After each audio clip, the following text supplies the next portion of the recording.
Je serais un voilier. Ben, en fait, ce serait une entreprise qui diffuse régulièrement du bonheur et du plaisir, évidemment.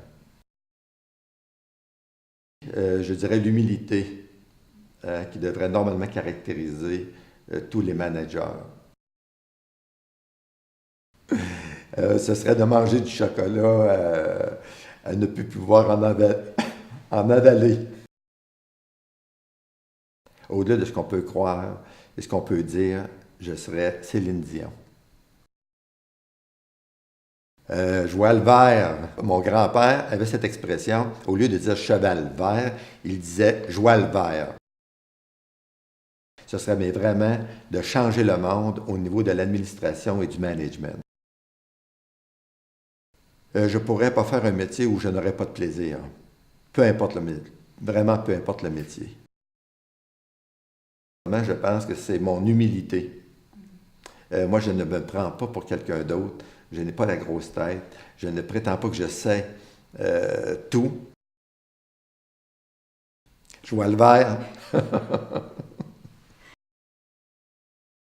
C'est de réaliser que cette philosophie qu'on a développée, je dis compte parce qu'il y a au moins une quinzaine de personnes qui ont travaillé sur ce concept, ça a pris 20 ans, c'est que ce concept est en train de contaminer positivement un nombre impressionnant d'organisations, notamment ici en France, où jamais j'aurais pensé que 50% de mon chiffre d'affaires aujourd'hui serait en France.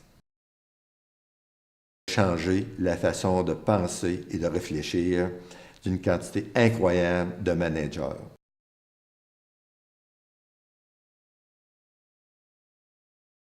Parce que le management, c'est un composite de la culture anglo-saxonne et judéo-chrétienne. Nous avons mis le couvercle sur la marmite du plaisir dans nos organisations. Alors, c'est tout simplement culturel.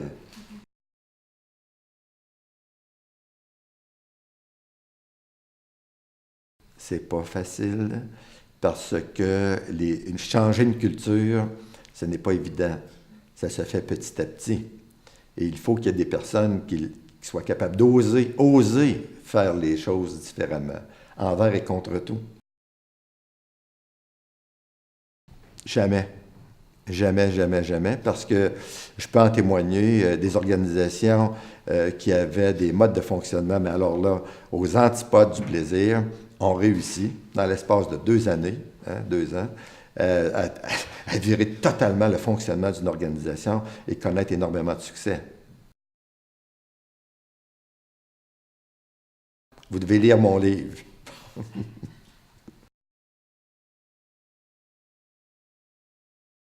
Ah ben, je vais vous dire, ça serait la performance incroyable. D'ailleurs, en passant, n'oublions pas une chose, c'est que la génération C ou la génération Z, les 24 ans et moins, qui, eux, ont une nouvelle vision de ce que devrait être le travail et une nouvelle définition de ce que devrait être une organisation, pour eux, le premier critère pour déterminer le choix d'un employeur est maintenant le suivant, selon une étude, une recherche que Harvard, l'Université d'Harvard a faite, qui est le suivant.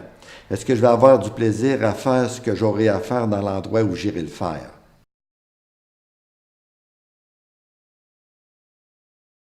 Tout d'abord, je dois vous dire, j'ai l'impression de me réaliser dans cette approche qui est assez unique, qui connaît énormément de succès, et j'ai vraiment l'impression d'aider les managers et les employés, le personnel dans les organisations. Et donc, si je peux contribuer à quelque peu à augmenter le bonheur chez les gens dans leur travail, ben, pour moi, ça correspond à mes valeurs. Et à quelque part, c'est ma mission. C'est vraiment ma mission. Très honnêtement, je dois vous dire qu'au fond de moi-même, euh, je pense, été toujours assez heureux. Ou du moins, j'ai toujours essayé d'avoir beaucoup de plaisir.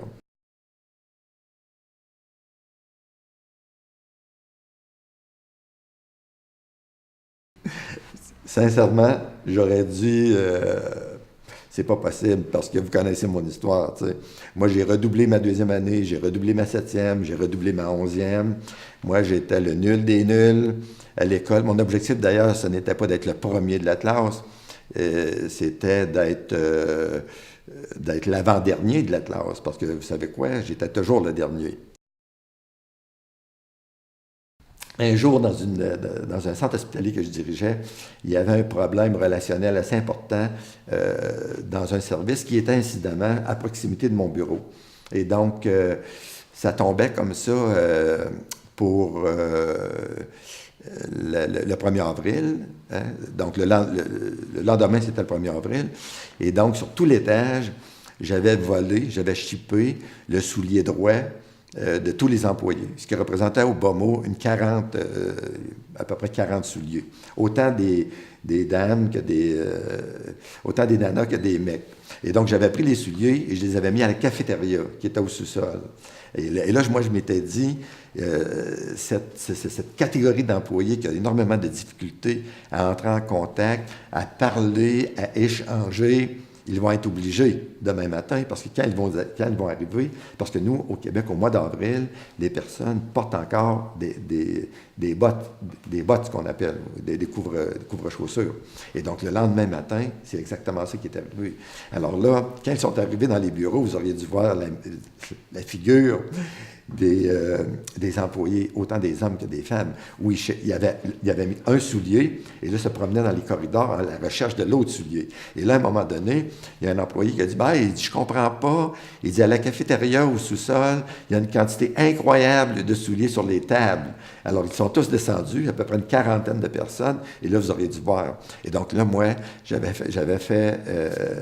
demandé qu'on installe du café avec des beignets avec des jus, etc., vous voyez. Et donc, vous auriez dû voir la dynamique qui était la suivante. Quel est le con qui nous a tous chippé nos souliers? Alors, j'ai jamais parlé de ça. Hein. J'en ai parlé quand j'ai écrit le volume, 10 ans plus tard. Mais vous auriez dû voir l'effet, par exemple, que ça a généré. Assez incroyable. Et c'était le début d'échanges intéressants. Parce qu'il y a des mecs et des nanas qui ne s'étaient jamais parlé. Et là, il y avait des souliers qui se ressemblaient. Hein? Et donc, chacun vérifiait, est-ce que ce ne serait pas toi qui as mon autre soulier? Oui. Disons que ça a été un bon coup, oui. Ce serait de convertir l'immense majorité des managers à la PPLP, à la performance par le plaisir. Ce serait le bonheur total, où les personnes auraient vraiment l'impression de se réaliser dans les organisations et avoir du plaisir au travail.